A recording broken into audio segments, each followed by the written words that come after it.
ever find yourself just like scrolling endlessly through tech news, Yeah. trying to figure out what's actually real about the next iPhone? Oh, absolutely. It's so easy to get lost. Yeah, you're drowning in leaks and rumors, and you just want the real story without, getting completely buried. Totally. It's information overload. Every little speck feels huge, but it's hard to know what really impacts, well, you. Exactly. And that's our mission today. We're doing a deep dive into the iPhone 17 series. Mm-hmm. And we're putting a special spotlight on this rumored new model, the iPhone 17 Air. Right. We're going to try and cut through that noise, look at the latest leaks, what they really mean. Yeah, figure out what these changes could mean for you, the actual user. We'll look at everything internals, design. Even the price tag. And for this, we've gathered info from, well, all over. Yeah, a real mix. Tech analysis sites, the usual leaker posts, Huh. but also checking out community discussions, forums, that kind of thing. So it's a blend of expert takes and what people are actually saying. It's a decent picture, hopefully. Should do. Okay, let's start with the star, or the rumored star. The iPhone 17 Air. Sounds like a brand new thing, maybe replacing the iPhone 17 Plus. That's the speculation. And the big headline, the thing everyone's buzzing about, is this thin and light design, like really thin. How thin are we talking? Well, the rumor is just 5.5 millimeters, which is, Wait, 5.5? The current Pro is what, like 8 point something? 8.25 millimeter for the iPhone 16 Pro, yeah. So it's a massive reduction. And the weight, supposedly around 145 grams, super light. Wow. That's almost unnervingly thin. I mean, immediately my brain goes to two things. Let me guess. Battery life. Yep, and cameras. How do you fit decent versions of either into something that slim? Those are the big questions, the immediate trade-offs everyone jumps to, and our sources definitely dig into that. Okay. But before we get right into the battery details, we should probably talk about the chip strategy. Ah, yes, the brains of the operation, the A19 chip. Right, because this is where things get really interesting. It's not just about being the absolute fastest anymore, it seems. So what's the rumor? I heard something about it potentially matching Qualcomm's next big chip, the Snapdragon 8 Elite 2, in speed. It could, yeah. That's the potential. But the twist is, Apple might actually choose not to push for maximum raw speed. Instead, they might prioritize power savings. Okay, why? Apple usually loves bragging rights. Well, they've always focused on PPA, that's power, performance, and area. Basically efficiency. How much power do you get for the energy used and the chip size? Right, their efficiency has always been a strong point. Exactly. And one leaker suggests the A19 could match the Elite 2 in IPC instructions per cycle and overall efficiency, but Apple might intentionally limit the sustained peak performance. So they could go faster, but they're choosing not to. That's counterintuitive in this market. It kind of is. It's like Apple saying faster doesn't automatically mean better. They might be redefining what flagship performance means. Okay, so play that out. How does that benefit me, the user? Because the industry loves benchmarks. True. Benchmarks grab headlines. But think about it.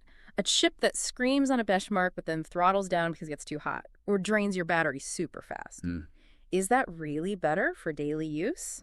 Good point. Apple seems to be betting that consistent all-day power, good thermal management, that's the real premium experience, especially with things like computational photography and AI needing sustained, efficient performance. Not just a quick burst for a test. Exactly. It's a subtle shift maybe, but potentially quite significant for how we think about phone performance. So it really makes you think, doesn't it? For your everyday use, what's more important?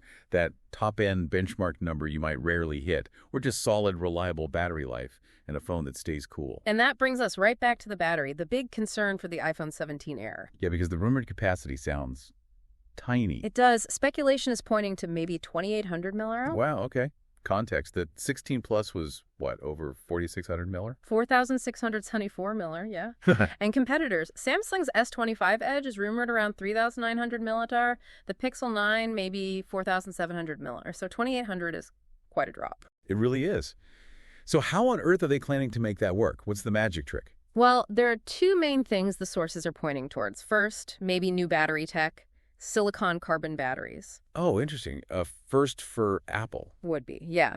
This tech uses silicon in the anode, basically lets you pack more energy into the same physical space, or in this case, maybe similar energy into a smaller space. We've seen other companies use that, right? We have, like the Oppo Find X8 Pro, for example. It seemed to outperform its battery size on paper, so it could help bridge the gap. Okay, that's the hardware side. What about software? Apple's always big on optimization.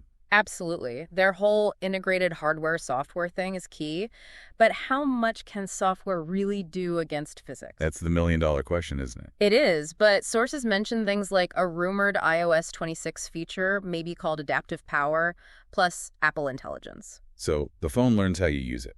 Kind of. Imagine it dynamically analyzing your patterns, throttling background stuff you're not using, maybe lowering performance slightly when you don't need peak power, squeezing every bit of efficiency out of that smaller battery. Trying to make 2800 feel like, well, more than 2800. Pretty much. It's putting a lot of weight on software smarts. Okay.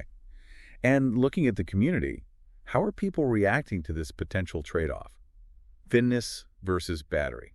It's really divided, as you'd expect. You've got a vocal group saying, no way, make it slightly thicker, give me the bigger battery. They want that longevity. I can see that. Peace of mind. Definitely. But then others are like, you know what? I want the thin design. They might trust Apple's optimization, or maybe they just value the aesthetics more. It taps into that whole debate too, doesn't it? Like planned obsolescence versus actual design priorities. Exactly. Is it genuine innovation, or are some design choices nudging us towards upgrading sooner? It's a fair question to ask. What trade-offs are you, the user, willing to make? Speaking of power, let's talk charging. Sounds like MagSafe might be getting a decent boost in the 17 series. Yeah, this could be a noticeable upgrade. The big rumor is a move to the Qi 2.2 standard. And what does that mean in practice? Faster wireless charging? Potentially much faster. Up to 50 watts wirelessly is the word. That's double the current 25W MagSafe limit. Plus, maybe better efficiency and alignment, too. Okay, 50W wireless, that's pretty significant. And what about that feature Android users have had forever? Reverse wireless charging. Yes, the dream of charging your AirPods on the back of your phone. Is it finally happening? For the Pro models, maybe? The leaks suggest yes, finally. Around 7.5W reverse wireless charging, probably for the Pro and Pro Max. Good for topping up accessories in a pinch. Okay. And wired charging. Any changes there? Doesn't look like it. Expected to stay around 27 to 30 watts via USB-C using the standard USB power delivery. Which is good. Means you don't need some special Apple charger. Yeah. Any decent USB PD brick should work. Right. But don't expect that brick to be in the box. Hey, yeah. Standard procedure now. Source your own charger. Moving on to how these things actually look and feel. That ultra-thin iPhone 17 Air seems to have some unique design quirks because of its slimness. Like what? Well, the USB-C port might be shifted, like closer to the back edge, and the speaker grills could be paired way back, maybe just two little holes on each side. Wow, really emphasizes the space constraints.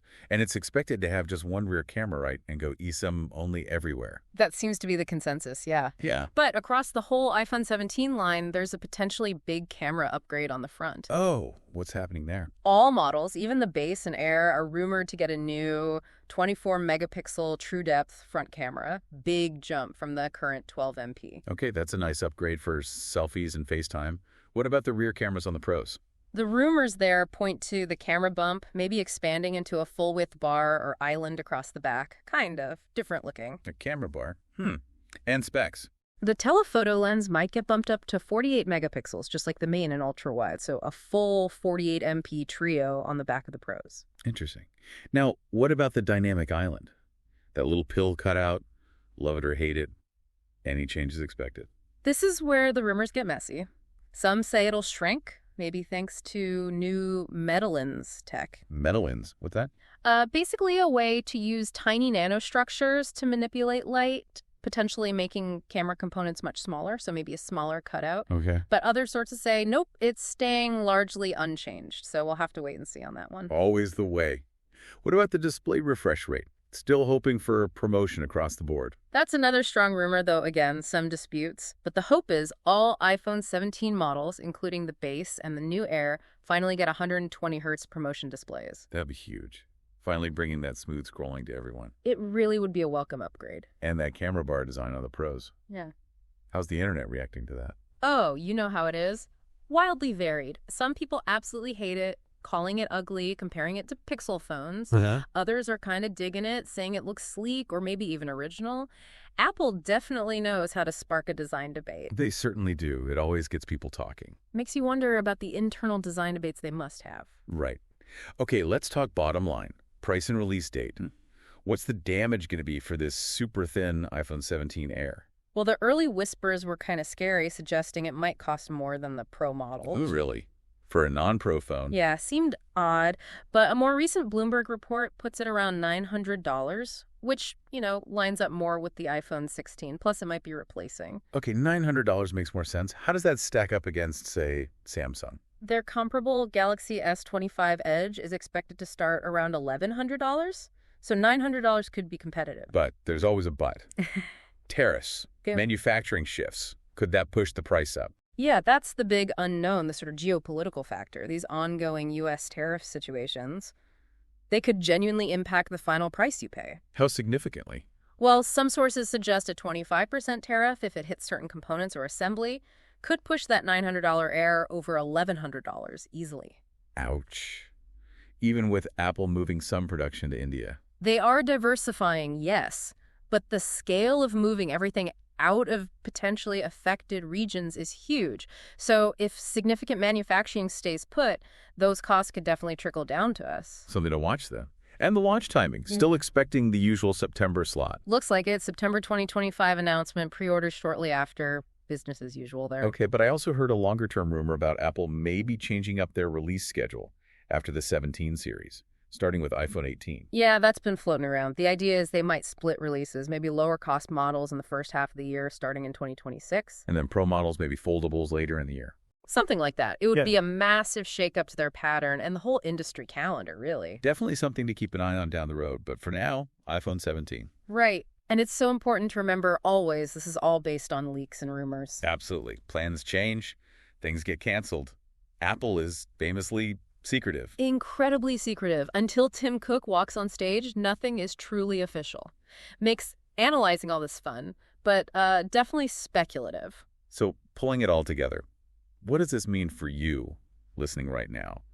These potential changes, the chip focusing on efficiency, the battery tech trying to compensate for size, these design choices. Yeah, the ultra-thin Air, that camera bar. It could really change how you use and feel about your next iPhone. Apple seems to be forcing a choice, or at least a consideration, about priorities. It really does. Is extreme thinness paired with smart power management the future people actually want? Or is it just pushing design boundaries? If this iPhone 17 Air is the new direction balancing that sleekness with clever software, does that signal a shift? Is less is more the new mantra for phones? Or will people ultimately still want the biggest battery, the most camera lenses, even if it means a thicker, heavier device? Yeah. What trade-offs are you willing to make? Something to think about while we wait for the real thing next year.